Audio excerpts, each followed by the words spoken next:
Vande Mataram, my dear student. Today we have to start our new chapter.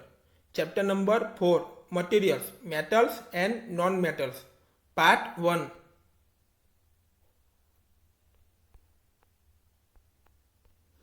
You are familiar with a number of materials like iron, aluminium, copper etcetera. तो आप सभी ने number of the materials यानी iron, aluminium, copper वो सब तो आप तो जानते ही हो, उससे आप परिचित हो ही. Some materials have been given in table number 4.1. तो टेबल नंबर 4.1 में हम देखेंगे जो मटेरियल्स दिया है वो. Table number 4.1, appearance and hardness of materials. इसका अपीयरेंस एंड हार्डनेस मटेरियल का कैसा होता है वो हमें देखना है. Object oblique materials. अपीयरेंस में क्या आता है? शाइनी और डल. हार्डनेस में क्या आता है? Very hard, not very hard. Okay, तो वो सब तो आपको पता ही है. तो आयरन है वो कैसा है, कॉयल है वो कैसा है, सल्फर है वो कैसा है, एल्यूमिनियम कैसा है, कॉपर कैसा है. तो उसका अपीयरेंस कैसा है, उसका हार्डनेस कैसा है, वो सब तो आपको पता ही है. Can you name the materials which are metals. तो क्या आप ऐसे नाम जानते हो मटेरियल्स के वो मेटल्स हो. The rest of the materials in table number 4.1 are non metals. Metals can be distinguished from non metals on the basic of their physical and chemical properties. तो जो भी मेटल्स होते हैं उसको क्या, जिसकी फिजिकल एंड केमिकल जो भी प्रॉपर्टीज होती है तो उसको और उसके उसमें से क्या करते हैं, उसके जो नॉन मेटल्स होते हैं उसमें से उसको क्या करते हैं, अलग करते हैं. तो वो फिजिकल एंड केमिकल प्रॉपर्टीज से.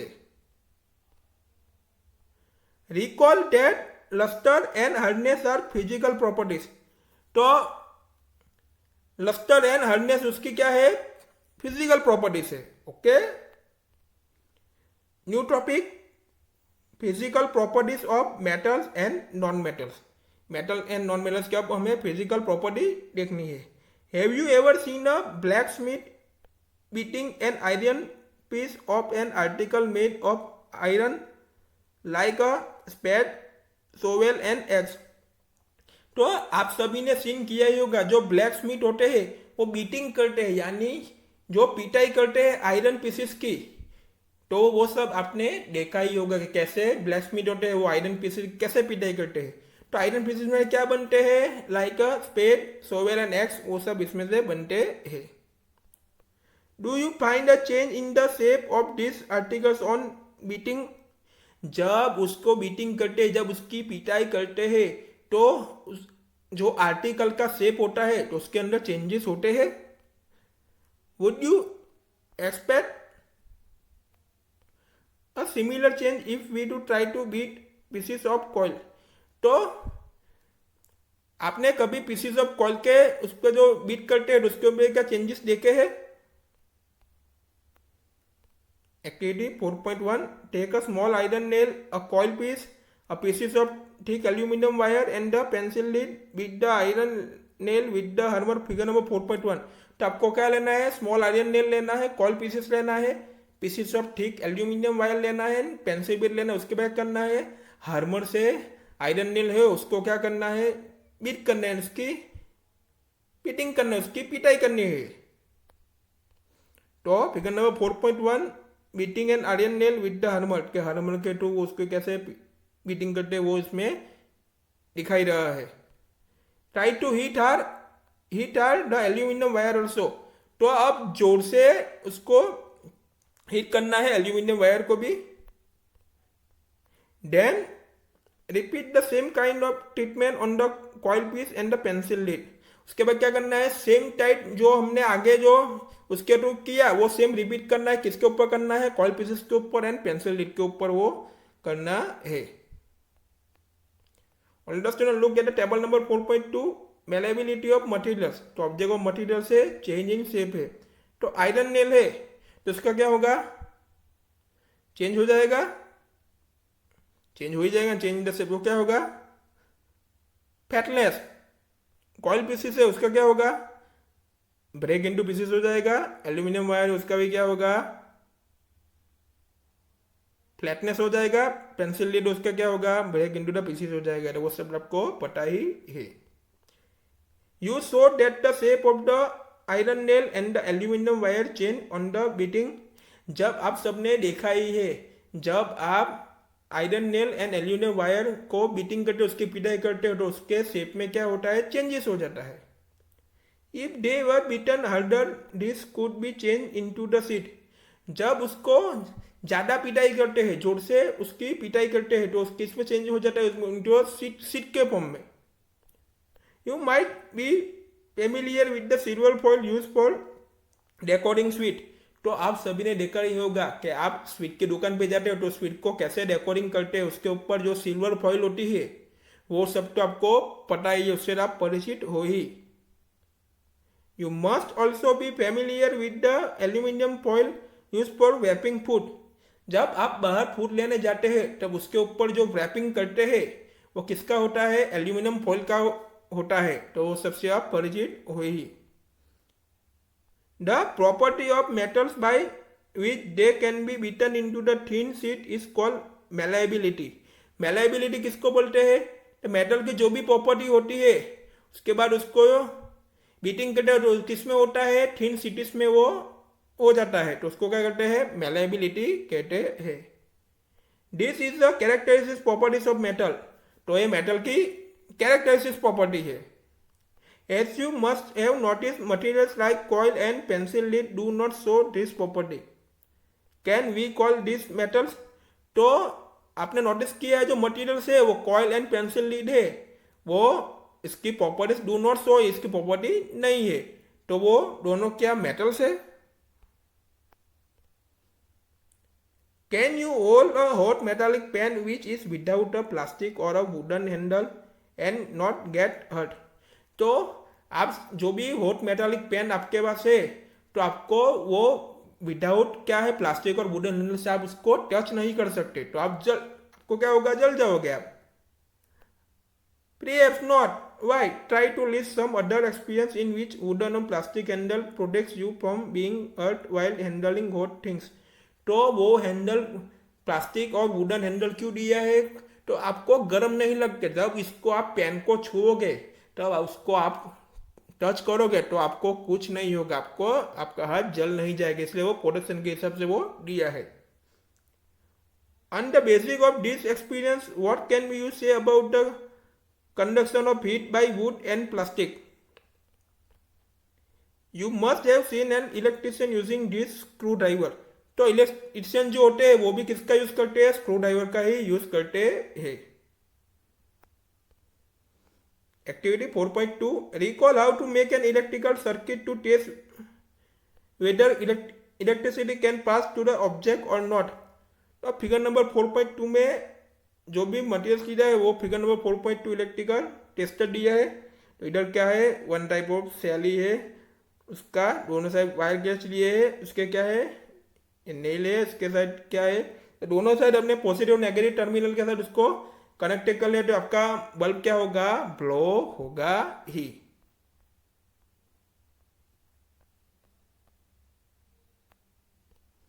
You observe that the iron rod, nail and the copper wire are good conductors while roller, sulfur piece and coal piece are poor conductor।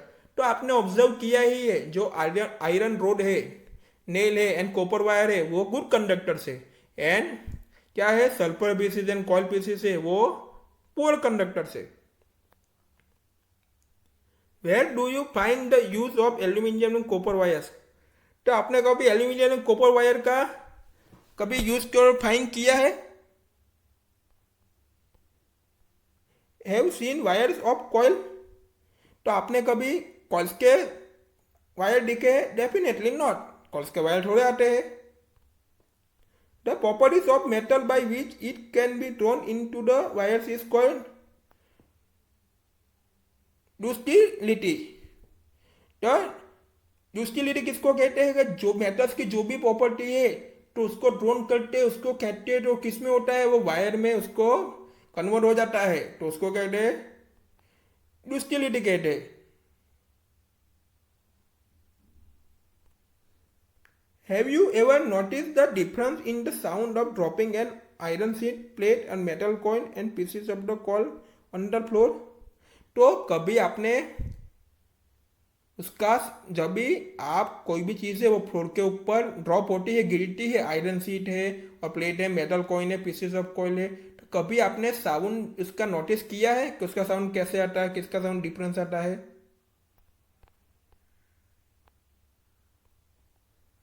Have you seen wooden bells in the temples? Can you give a reason? तो कभी आपने ऐसा scene किया है कि temples के अंदर wooden bells होते हैं, तो उसका कुछ रीजन है? होते हैं? कभी भी नहीं होते। The things made of metal produce a ringing sound. जो मेटल्स के जो भी बने होते हैं तो वो क्या करते हैं? रिंगिंग साउंड करते हैं। व्हेन स्ट्रक हर, तो उसका स्ट्रक कैसा होता है? हर होता है। Suppose you have two box similar in the appearance, one made of wood and the other is metal, can you tell which box is made of metal by checking both the boxes? तो suppose अपने 2 box similarly बनाना है, तो एक आपको किसका बनाना है? Would का बनाना है, एक आपको किसका बनाना है? मेटल का बनाना है। जब दोनों को आप साथ में टच करोगे तो आपको पता चलेगा कि ये मेटल का है या ये वुड का है। Since metals produce ringing sounds, they are also said to sonorous. तो सोनोरस किसको कहते हैं? जो भी मेटल्स होता है वो क्या प्रोड्यूस कर रहा है? रिंगिंग साउंड प्रोड्यूस करते हैं, उसको क्या कहते हैं? सोनोरस कहते हैं। Okay, the materials other than metals are not sonorous. तो अदर जो मटीरियल्स होते हैं वो काफी सारी मेटल्स जो होते हैं, अदर जो मटीरियल्स है वो सोनोरस नहीं होते। After performing the about activities we can set the some materials are hard lustrous, malleable, ductile, sonorous and good conductor of heat and electricity। तो कैसे होते हैं? हार्ड होते हैं, लस्टरस होते हैं जो मटेरियल्स होते हैं, मेलेबल होते हैं, डुक्टाइल होते हैं, सोनोरस होते हैं एंड वो हीट एंड इलेक्ट्रिसिटी के गुड कंडक्टर्स होते हैं। The materials which generally possess their properties are called metals. तो मटीरियल्स के जनरली एक प्रॉपर्टीज होती है ये सब, तो उसको क्या कहते हैं? मेटल्स कहते हैं। The example of metals are iron, copper, aluminium, calcium, magnesium etcetera. तो मेटल्स का कौन सा एग्जाम्पल है? आयरन है, कॉपर है, एल्यूमिनियम है, कैल्शियम है एंड मैग्नीशियम है। In contrast materials like coal and sulphur are soft and dull in appearance. तो उसके कॉन्ट्रास्ट यानी उसके ऑपोजिट, उल्टा, तो जो भी मटीरियल है लाइक कॉइल एंड सल्फर है वो सॉफ्ट है and dull in the appearance है, वो डल है। They break down in the powdery mass on the tapping with the hammer. तो हैमर के थ्रू आप जब भी उसको क्या करते हो? पिटाई करते हो, टैपिंग करते हो, तो उसको क्या होता है? वो ब्रेक डाउन हो, पाउडर के फॉर्म में आपको मिल जाता है। वो तो सबको आपको पता ही है। तो कॉइल को उसको आपको क्या होगा? पाउडर के फॉर्म में ही मिल जाएगा। They are not sonorous and are poor conductor of heat and electricity. These materials are called non-metals. तो non-metals मटीरियल किसको कहते हैं? कि वो सोनोरस नहीं होते एंड वो हीट एंड इलेक्ट्रिसिटी के पुअर कंडक्टर होते, तो उसको क्या कहते हैं? नॉन मेटल्स कहते हैं। The example of non metals are sulphur, carbon, oxygen, phosphorus. तो उसका नॉन मेटल का कौन सा एग्जाम्पल है? सल्फर है, कार्बन है, ऑक्सीजन एंड फॉस्फोरस है। New topic, chemical properties of metals and non metals. उसमें रिएक्शन विथ ऑक्सीजन, ऑक्सीजन के साथ क्या रिएक्शन होता है वो हमें देखना है। You are familiar with the phenomenon on rusting of iron. तो आप सबको पता है रस्टिंग और आयरन से आप परिचित हो, तो वो कैसे होता है? Recall the reaction by with rust is form. उसका जो रिएक्शन होता है रस्ट के फॉर्म में होता है, वो सबको क्या मिलता है? रस्ट इज फॉर्म में। You had also performing class 7 an activity of burning of magnesium ribbon in air. तो क्लास 7 में हमने ये पढ़ लिया है, एक्टिविटी देख ली है कि जो हवा के साथ क्या बर्निंग हो रहा है, मैग्नीशियम रिबन हवा में कैसे बर्निंग हो रहा है। You have learn that in both the processes oxide formation take place. तो बोथ हमने लर्न किया है कि दोनों प्रोसेस में क्या है, ऑक्साइड फॉर्मेशन टेक प्लेस होता है। Complete the following reaction of the iron and magnesium with oxygen. तो हमको फॉलोइंग रिएक्शन देखना है आयरन एंड मैग्नीशियम के किसके साथ, ऑक्सीजन के साथ। ओके, तो आयरन यानी Fe प्लस ऑक्सीजन यानी O2 प्लस वाटर यानी H2, तो आपको क्या मिलेगा, Fe2O3 मिलेगा। ओके, अब मैग्नीशियम में किसके साथ रिएक्शन देखनी है, ऑक्सीजन के साथ देखने की है। तो मैग्नीशियम यानी Mg प्लस ऑक्सीजन यानी क्या मिलेगा, MgO मिलेगा हमको।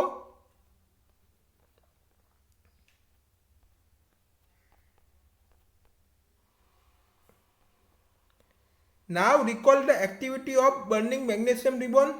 तो आप सबने एक्टिविटी देखी कि मैग्नीशियम रिबन को कैसे बर्निंग करते हैं। The arcs obtain on burning magnesium ribbon is dissolve in water and tested for its acid and basic nature. तो हमको क्या ऑब्टेन जो भी बर्निंग ऑफ मैग्नीशियम रिबन होते हैं वो पानी के अंदर क्या हो जाती है, डिसॉल्व हो जाते हैं। तो इसके बाद आपको टेस्ट करना है कि एसिडिक या बेसिक नेचर है वो। Is the solution acidic or basic? How do you ascertain this?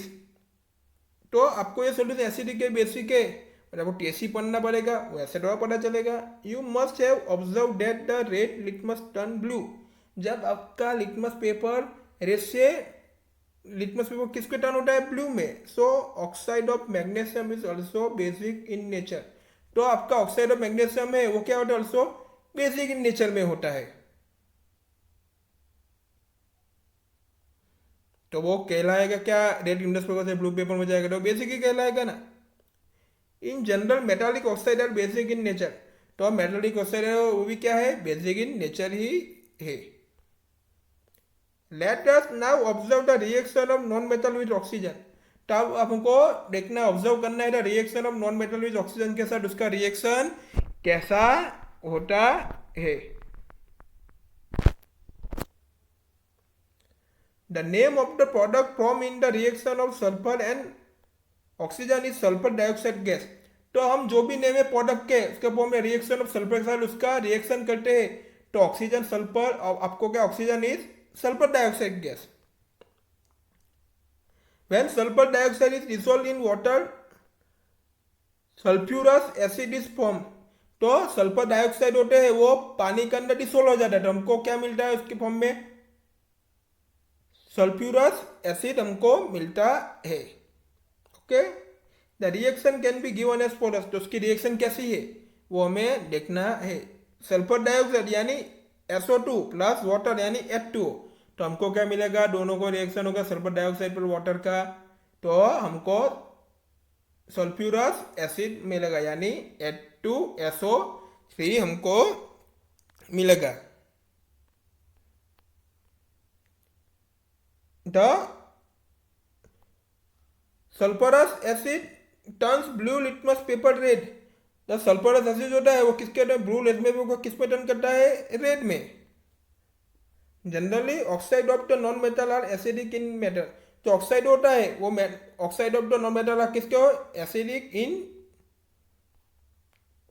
क्या होता है, एसिडिक इन द नेचर होता है। Okay, recall the name of some of the laboratory acid and base you have the reading class 7 में हम सबने देखा ही है।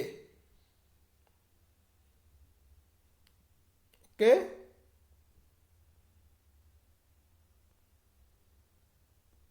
अब हमको आगे देखना है रिएक्शन विथ वाटर।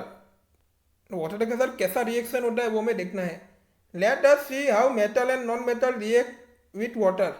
तो मेटल एंड नॉन मेटल का वाटर के साथ कैसा रिएक्ट होता है वो हमें देखना है। You observe that sodium react vigorously with water.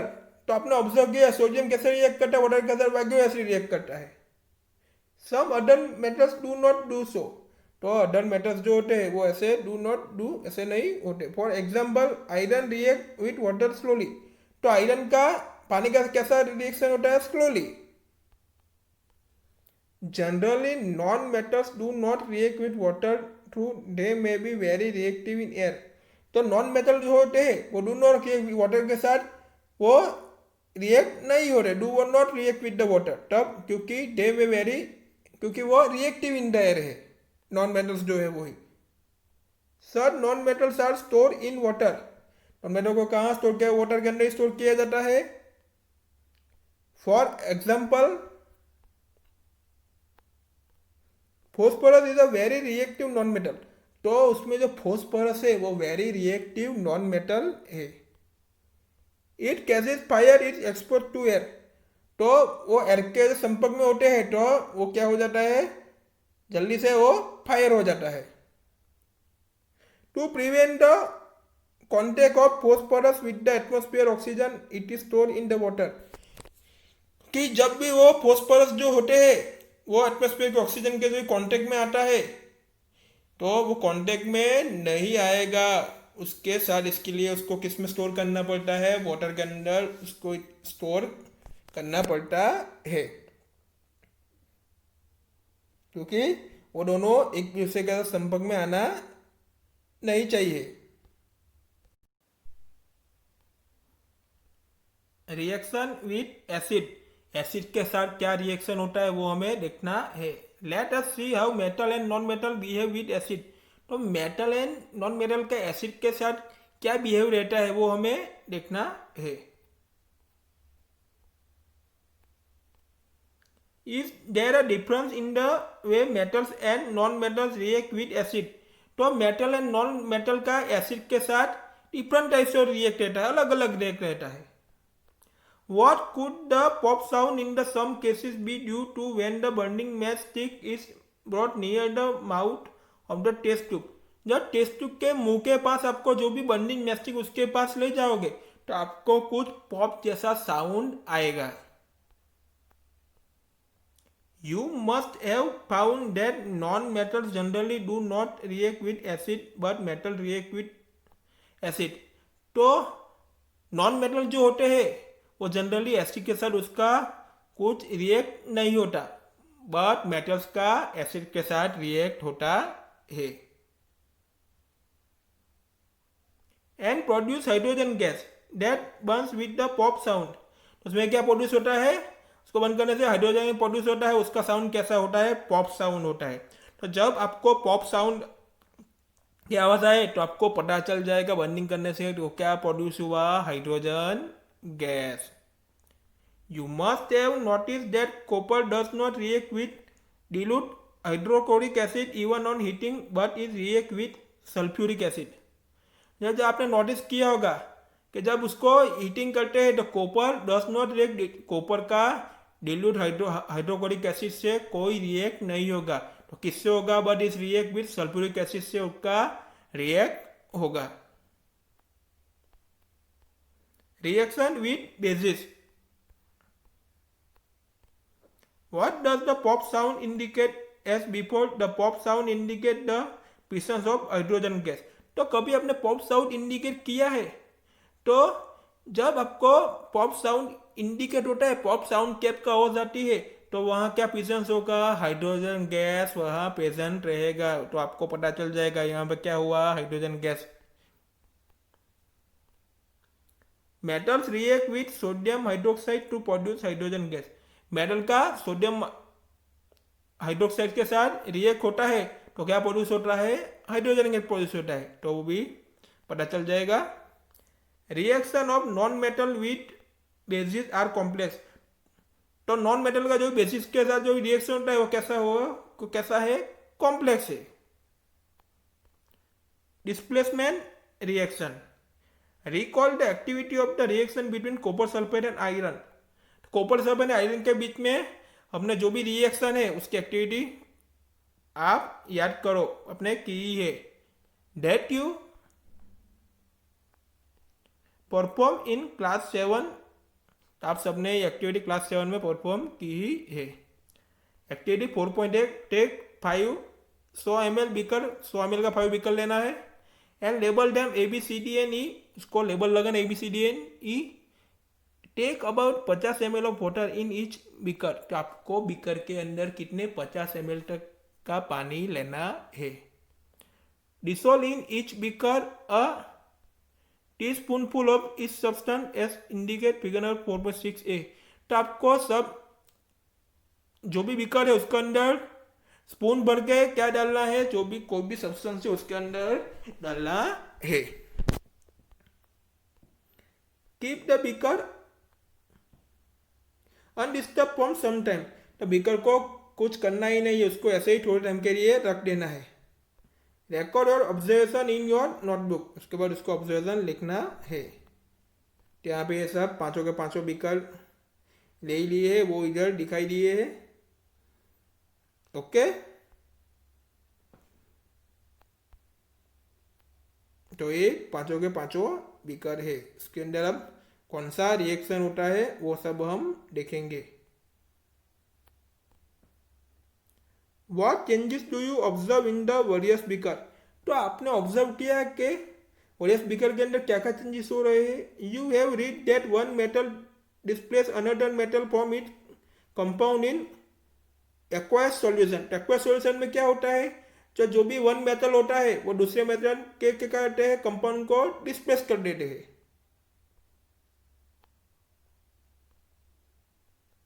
In beaker A zinc replace copper from copper sulphate. तो बीकर ए में क्या होता है, जिंक जो होता है वो कॉपर सल्फेट में से क्या कर देता है, कॉपर का रिप्लेस कर देता है।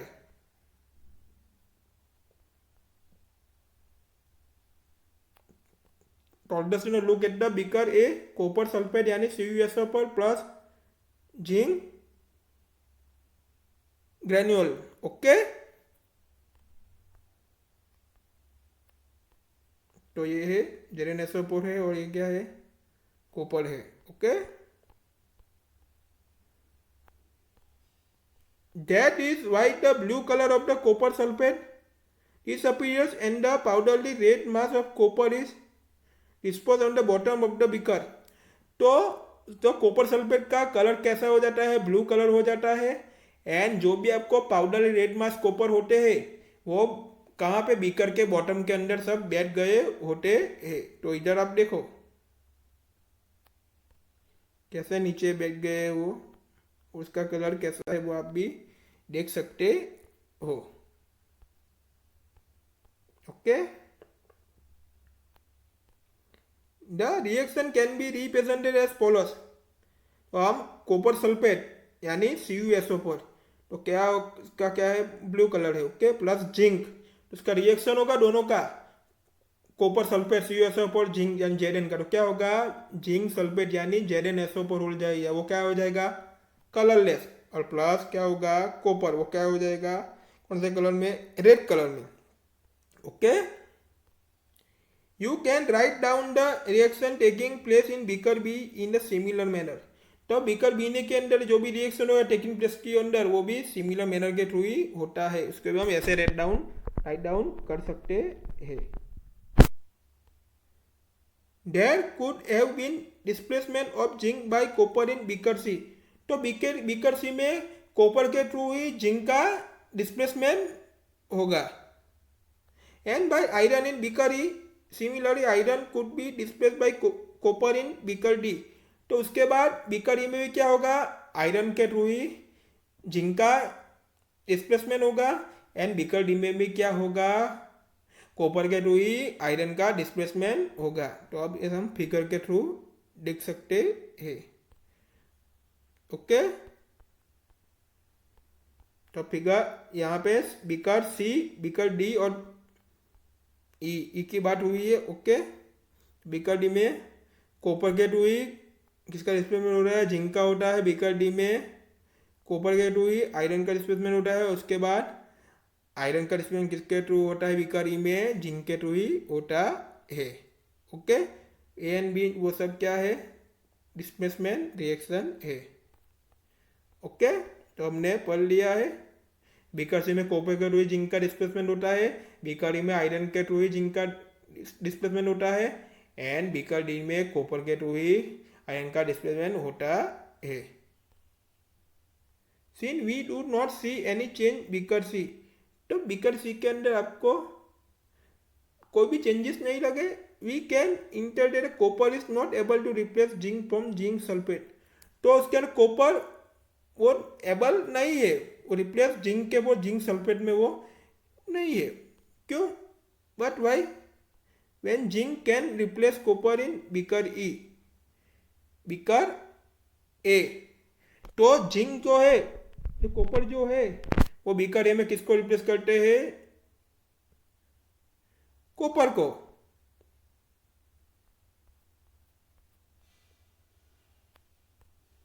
ये बीकर ए है, वो जिंक है, वो किसको? कॉपर को. ओके. तो जिंक जो है वो बीकर ए में किसको रिप्लेस करते हैं? कॉपर को.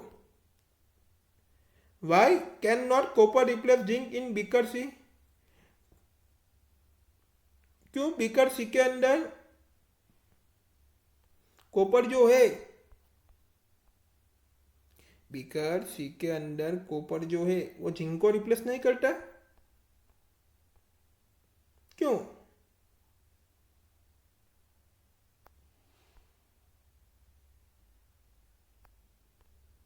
Remember that science is not arbitrary, it follows defined rules based on fact. काफी सब रूल्स होते हैं उसके, वो सब फैक्ट है. And the rule here the zinc is more reactive than copper and iron. तो जिंक जो है वो कॉपर एंड आयरन से क्या है? मोर रिएक्टिव है. A more reactive metal can replace the less reactive metal. जो मोर रिएक्टिव मेटल है उनको लेस रिएक्टिव मेटल रिप्लेस कर सकते हैं, but less reactive one can not replace a more reactive metal. तो जो लेस रिएक्टिव मेटल्स जो होते हैं उसको मोर रिएक्टिव मेटल उसको हम रिप्लेस नहीं, कैन नॉट रिप्लेस को नहीं कर सकते. Now you can understand why there are no displacement reaction in beaker D and E. इसलिए उनका displacement reaction beaker E and D में वो नहीं हुआ. तो उसके हिसाब से हमको पता चल जाएगा. Okay. New topic, uses of metals and non metals. You should be able to guess why metals are used in making machinery, automobile, aeroplane, trains, satellite, industrial gadgets, cooking utensils, water bodies, etc. तो ये सभी चीज में किसका use होता है? Metal का ही use होता है. इन सभी को चीज जो भी बनानी है, मशीनरी, ऑटोमोबाइल से, एरोप्लेन है, ट्रेन है, सैटेलाइट है, इंडस्ट्रियल गैसेट है, कुकिंग यूटेंसिल्स है एंड वाटर बॉडीज, उन सब में किसका यूज होता है? मेटल्स का ही यूज होता है. You are also familiar with the usages of some non metals. Here of the some interesting one, we are sure that you will guess them. Non metal का यूज कहाँ पे होता है वो हमें देखना है. Non metal is essential for our life. Non metal है वो हमारी लाइफ के लिए इसेंशियल है, यानी जरूरी है, उसके बिना नहीं चल सकता. Which all living beings inhale during breathing. जो इनहेल लोग होते हैं, ऑल द लिविंग जो होते हैं, लिविंग बीइंग्स इनहेल, तो वो ही इसके थ्रू ही ब्रीथिंग करते हैं. Non metal use in fertiliser to enhance to growth of plants. तो नॉन मेटल का यूज किस में होता है? फर्टिलाइजर में ही नॉन मेटल का यूज होता है. तो उसके से क्या होगा? जो प्लांट्स का होगा वो प्लांट्स का ग्रो अच्छी तरीके से होगा. Non metal use in water purification process. तो नॉन मेटल का यूज कहाँ पे होता है? वाटर प्योरिफिकेशन प्रोसेस में ही नॉन मेटल का यूज होता है. Non metal use in the purple colour solution which is applied on wound as an antiseptic. तो नॉन मेटल का यूज पर्पल कलर के सॉल्यूशन में भी होता है. क्यों? क्योंकि जो एंटीसेप्टिक वाउंड्स के वहां वो अप्लाइड होता है. Non metal use in crackers. तो नॉन मेटल का यूज कहाँ पे? क्रैकर्स में भी होता है. You may add some more usages of metals and non metals from your experience. तो काफ़ी सारे यहाँ पे मेटल्स एंड नॉन मेटल्स का काफ़ी सारे यूज होता होगा, वो सब आपको पता ही है और सबको एक्सपीरियंस है ही. We will meet in next video.